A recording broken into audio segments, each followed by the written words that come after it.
Hey everybody, welcome to another Mrs. Cuentas Message Mondays. I hope you guys had a wonderful weekend.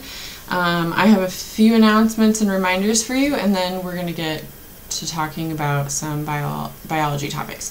So, my few announcements, make sure that you guys keep your notebooks up to date and well organized. So just a reminder to write down those bell ringer questions and the answers and the date above them so that you know what date those were posted. So bell ringers, keep track of your notes. You guys took carbohydrate notes for the first time on Friday. Make sure that you're taking well-organized notes when you guys have to do them, and then if you get handouts, make sure that you're three-hole punching those and putting those in with your other notes and handouts and anything else that you get back. So make sure that you put all of your biology stuff in one place and in one notebook and keep that thing organized. So that's just a reminder. Also, just want to give you a reminder and encouragement to do your homework. As of right now, not everybody has turned in their assignment yet, and it's not Monday yet, but when I'm making this video, but I'm getting a little bit concerned about some of you. I don't think some of you are taking the homework very seriously, so just a reminder that the homework is graded, and if you guys keep an eye on Headmaster, I'm updating those grades as much as I have time. So please do your homework. I know it's the beginning of the school year, you don't want to start off on the wrong foot. Do your homework, okay? So then, last thing, I have not finished grading your tests yet, so keep an eye on Headmaster. I'm still going through them. Keep an eye on Headmaster. I'm going to post your grades as soon as I'm done grading them, and then if I see that people really need to go over some of the information, I'll make a video for you guys so that you know why you missed certain things, or if you're still not understanding a concept, I'll make a video to teach that concept over again. So yeah, keep your notebooks looking nice, do your homework, do your homework, do your homework, please. That's a big part of your grade, and keep your eyes on Headmaster for the grades on your tests. So, without further delay, it's another national holiday today, so I wanted to wish you guys, hold on a second, I have to get my apparel on. I wanted to wish you guys a happy National Lipids Day. That's right, Friday was National Carbohydrates Day. Today is National Lipids Day, so I want to wish you a very happy National Lipids Day. So today we're going to be talking about the second biological molecule that we're going to be covering, lipids. So we already talked about carbs, now we're going to talk about lipids. Then we'll talk about proteins and nucleic acids a little bit later on this week. So, lipids. Let's go ahead and get started. You guys should already have taken notes from the Prezi. So hopefully now, once I explain those notes, all that gibberish will make a little bit more sense to you. Okay. So, you guys have already studied carbs, and if you remember, those are compounds made of carbon, hydrogen, and oxygen in that ratio. Well, lipids are pretty similar to carbohydrates in that they have the same elements in them. They have the same types of atoms. So, the way that I remember this information is we have carbs, lipids, proteins, and nucleic acids. I like to remember the elements that are in each of them by just looking at these and turning them into words. So carbohydrates have carbon, hydrogen, oxygen. Lipids also have carbon, hydrogen, and oxygen. When we jump to proteins, we have carbon, hydrogen, oxygen, and we also get, N stands for nitrogen.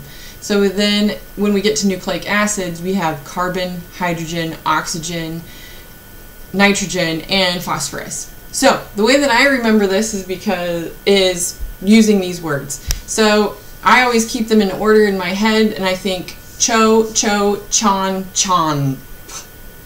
So that's very helpful for me to remember. If I just keep those organized in my head, carbs, lipids, proteins, nucleic acids, I just think cho, cho, chon, chomp. And then that kind of is a useful memory tool. So cho, cho, chon, chomp. Cho, cho, chon, chomp. Repetition is the mother of all learning. So I hope that helps you remember that carbs and lipids have carbon, hydrogen, and oxygen, and we'll get to these other two a little bit later. So lipids have carbon, hydrogen, and oxygen in them, so that's where we'll start, and they're not in a ratio like carbohydrates, but we'll get to that in just a second. So let's talk about their functions. So lipids, you may not have heard of that word lipids, but I'm sure you're very, very familiar with a lot of lipids. So function of lipids. This is going to sound very similar to carbohydrates, but don't be confused. So one of the major functions of lipids is to store energy. And you may think, energy, wasn't that a function of carbohydrates? Yes. So carbohydrates have more of a temporary storage of energy. They store energy, but it's for a very short amount of time. Lipids, on the other hand, store energy for a really long time. Okay, so lipids are a long-term store of energy. All right, so they do store energy, but it's more long-term. So don't get those two confused. So carbohydrates, short-term storage. So it's main source of energy. We usually don't think of them as big storage houses. They're very short-term storage. So if you actually had carbohydrates and you didn't, like in the morning, and you didn't eat for 24 hours, you would actually use up most of your carbohydrates, but whereas it would take a much, much longer time if you stopped eating to burn through all of the lipids in your body. So the lipids are much longer storage time. So storage of energy. Forming of biological membranes. I'm going to talk about this a little bit more in detail towards the end of this video, but biological membranes are really important. So all of your trillions of cells have a cell membrane. So that cell membrane is just the outer layer of the cell, and lipids are a big part of forming that biological membrane. So you are made out of trillions and trillions and trillions of cells. So big function of lipids is that they form that really important outer membrane of cells, and we'll get into details of what that looks like in just a few minutes. So storage of energy, form biological membranes, and they serve as chemical messengers. So steroids and hormones, we're not going to get into the nitty-gritty of that too much this year. Maybe if you ever have a Bio 2 class or you go on to take a biology class in college, you'll go into much detail on those. But steroids and hormones are like these chemical messengers in their body. They basically tell your body what to do and signal a bunch of cells to carry out their functions at different times. So chemical messengers, storage of energy, and form biological membrane. So those are the main functions of lipids. That's what they do in living things. They might look different in a human or an amoeba, but those are the basic functions of lipids. All right, so lipids aren't exactly like other polymers. So polymers are usually huge molecules that are formed of a bunch of repeating units. So we talked about those quite a bit at length. So other polymers are made out of almost identical tiny little units hooked together in long chains, like we talked about with carbohydrates. Lipids are a little bit different. They don't have a ton of repeating units, but they are a biological molecule, so we're going to talk about them when we talk about carbs, proteins, and nucleic acids, because they can't really be categorized any other way. So they're a little different type of biological molecule. They're not technically polymers because they don't have a ton of repeating units, but I'll show you what they look like. I'm going to show you one of the most common lipids, and this is going to be one that you need to know what it looks like. On the Prezi that you guys just took notes off of, there's actually a picture of one of these. I'm going to simplify the picture just a little bit so that it's not too overwhelming. So let me just draw basically what this looks like. So, like I said, they're not exactly polymers. They're made out of, so I actually put them into parts and examples, whereas carbohydrates we talked about monomers and polymers. We're going to talk about, with lipids, we're going to talk about the parts of lipids and examples of different lipids. So let me just draw what a typical lipid looks like. This is actually known as a triglyceride. So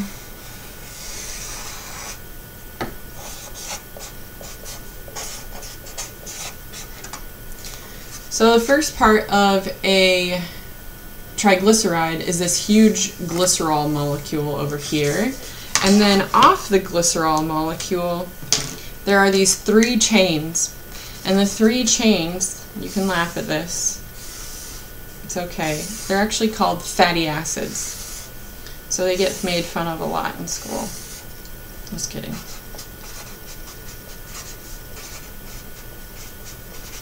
So this is basically what a triglyceride looks like. So it has a glycerol molecule, that's kind of in its name, and fatty acids. So that right there is a triglyceride. So that's what the basic lipid molecule looks like that we're going to study this year. So just remember that glycerol molecule, so that's one of the parts, and then these 3 fatty acids that come off the glycerol molecule, and then again that's a tri, so you remember the 3 fatty acids coming off of there, 3 tri, and glyceride is for this glycerol molecule that the fatty acids are attached to. So that's basically what a triglyceride looks like. This is going to be the lipid that we study and talk about the most besides phospholipids, but this is really important that you know what that one looks like. So we have the 2 parts, fatty acids, it's okay to giggle at that, and glycerol. So those are the parts. So let's talk about some examples. You guys are really familiar with some of these and maybe not so familiar with other parts of these. So some examples would be lipids, fats, any type of fat. So you're eating a steak and that smushy white part on the end of it, that's just an example of fat, I'm sure you're aware. Or bacon, I'm sure you've seen the fat on bacon. So if any type of fat is a lipid. Oil, any type of oil that you might have in your house, like olive oil or vegetable oil, anything like that, that's an example of a lipid. Waxes, you guys are familiar with what waxes are. That's also considered a lipid. Steroids, we already mentioned those chemical messengers, so those are lipids that float around your body and basically boss parts of your body around, your cells, and make them do particular functions. And then phospholipids. So phospholipids are the really important little tiny pieces of biological membranes. So let's talk about phospholipids just a little bit. So I've already drawn this wonderful picture for you all. So this is what a phospholipid looks like. So this is kind of similar to a triglyceride molecule right here. Not exactly. Basically what happens is instead of one of those other fatty acids coming off of a triglyceride, it's replaced with this right here. And so let's just get the name of that out here.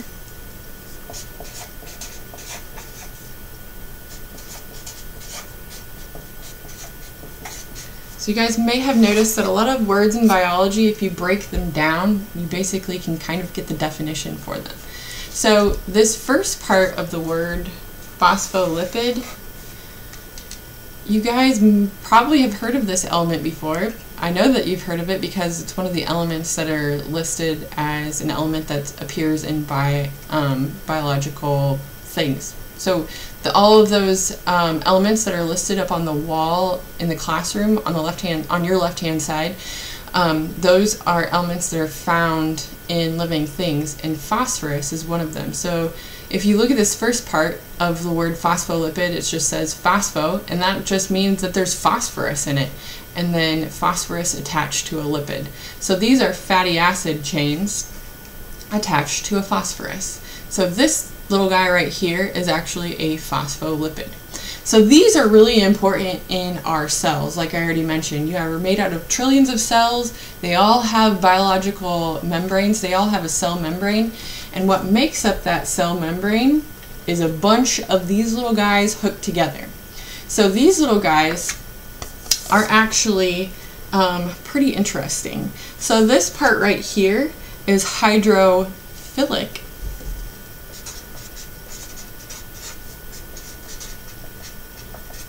And this part right here is hydrophobic.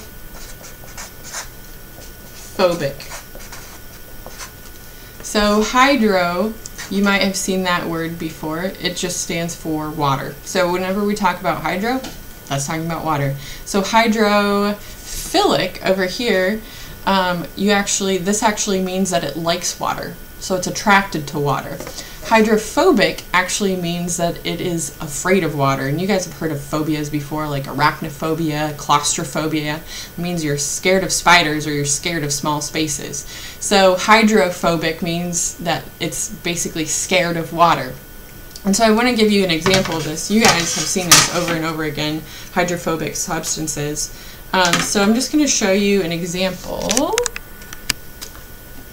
of something that is hydrophobic. So I have some water here. It's just water, nothing magic. I'm going to add a little bit of food coloring to it just so you can see this a little bit better. Hopefully it'll work a little bit better. Don't want to get too much. Okay, so I added a little bit of food coloring to this water. Ooh, that may have been too much. So it's just regular water with some food coloring in it. And you guys have seen this before. I'm just going to use some oil, and we're going to talk about something that's hydrophobic. So this oil right here is actually something, it's a lipid. So oils are lipids. This is an example of something that is hydrophobic. So you see how the oil is collecting on the top there? That means that the oil is hydrophobic. So basically what happens here is, you guys already studied what water, the water molecule looks like. Water molecules are polar, meaning that certain ends of the molecule are more positive, certain ends of the molecule are more negative, so they tend to stick together and be attracted to each other. So water molecules are really attracted to each other and they'll stick together. And you guys saw examples of that when you did the water tricks lab. Water molecules tend to really stick together, and you guys saw that when it beads on wax paper and it you know, if you've ever filled something to the brim, you can actually see a little bit of water spilling over the top. It's bubbling over the top and doesn't quite spill over yet.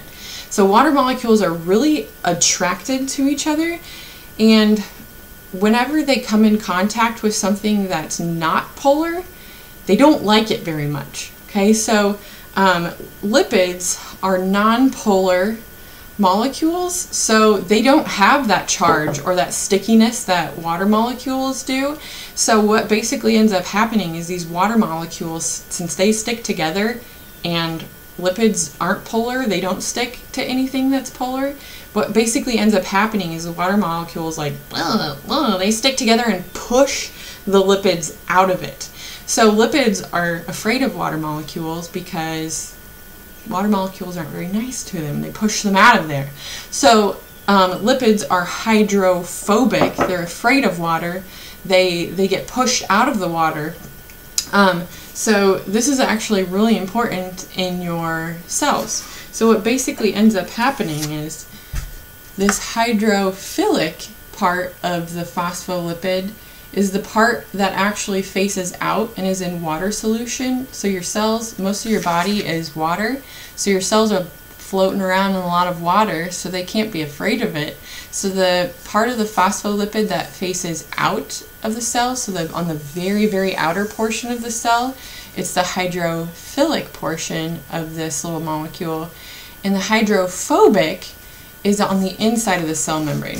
So if we were to zoom in on this cell membrane right here, this is how all of these little phospholipids arrange themselves. So on the outside is the hydrophilic part. So the part that likes water is on the outside of the cell, and on the inside of the cell, which is also filled with a lot of water. And then on the inside of the cell membrane, this biological membrane, is the hydrophobic part. This is the part where all the lipids are contained. So this is the part that's afraid of water, and it squishes to the inside of the cell membrane so it can stay away from water as much as it possibly can.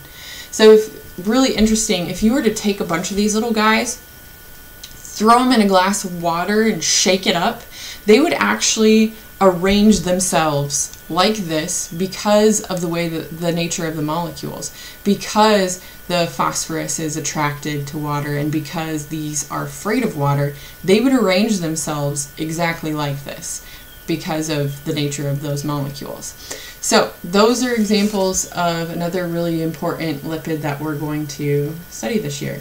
So phospholipids, triglycerides, fats, oils, waxes, these are all examples of lipids. So again, lipids, they're made out of carbon, hydrogen, and oxygen. They store energy more long term. They form biological membranes, and they serve as chemical messengers. They're not technically polymers like other ones are. So the parts are those fatty acids. Let me get my lovely drawing here. The fatty acids coming off the glycerol. Again, that's a triglyceride.